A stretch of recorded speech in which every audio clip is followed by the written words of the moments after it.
Let's talk about placing your hands on the golf club. A couple ways of placing your lead hand on there. First one is the lines, the scoring lines, or the leading edge. I'm going to put it parallel to my body lines, or the direction I'm facing. From there, I'm going to place the grip just slightly behind my rear, and I'm going to let it rest into my fingers. Now my fingers are going to be curled. If I put my club on my shoulder and just curled my fingers around the grip, I'm trying to make something that's very similar shape to that grip. So when it's resting behind me, I have my forearm and the back of my hand pretty parallel to each other. I'm not setting a big bend as I'm doing that. Just feeling, okay, the weight of the club is resting in those fingers.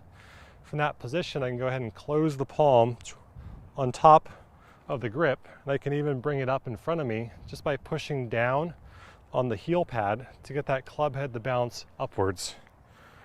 So as I'm doing that, it bounces up and down. When it falls down, it's hitting that heel pad as a stop as well. Then I can place my left hand thumbprint just slightly to the right side of the grip. Right hand, I like to place it on with it up in front of me.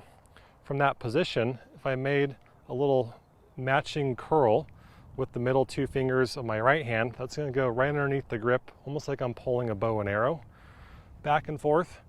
Then from there, if I close my palm around the grip, the heel pad is going to come to rest on top of that lead thumb. So there's the lead thumb.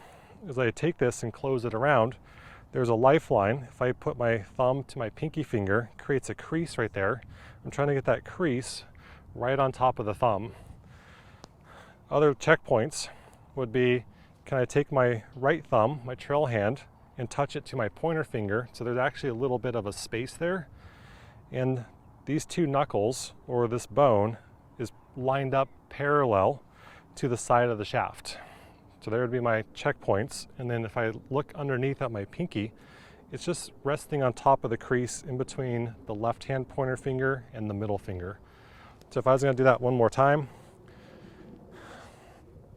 the toe of the club is by the toe of my feet.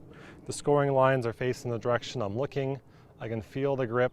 Maybe I'm pushing it down a little bit with that thumb of my left hand. I can feel the grip setting into the knuckles. Then once I get that feel, I'm going to close my palm on top of the grip, and I can push down to get the club to bounce once or twice, and I can swing it up in front of me.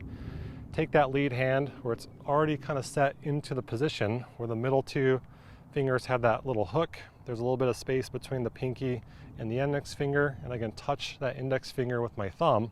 It's almost already set in that position as I can go on and then marry them up left hand to right hand. Now, other ways of doing that is you can hold the club up in front of you, looking at the leading edge or the scoring lines, placing the fingers underneath just how we felt when it was down to our side.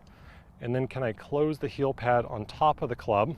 Maybe I just let it fall, let it bounce once or twice, get my left thumbprint set on there. Then the right hand, once it's holding the club, it's already in a position where it's more on the side. If I open my palm up, it's facing to the target. Can I slide the hands down? And then from that point, I'm already starting to create that little space between the index finger and the middle finger where I can touch it with the thumb. And I can slide down the middle two fingers to marry up with the left hand. So we got all knuckles, all 6 of these knuckles lined up and pretty tight to each other. The pinky can go on top, and then the pointer finger, the index finger, and thumb can go ahead and secure as that palm wraps around. The last one you could do is you can start with the club face slightly tilted down to the ground. The lead arm and back of the hand is neutral down to the ground. There I set my curl like I'm holding a little briefcase, matching the grip. Can I now close the heel pad down on top of the grip, swing the club out? Now it's up in front of me. Can I take the right hand, slide it down, marry it up? So 3 options. I'm sure there's plenty more, but give them a try, see which ones works best for you.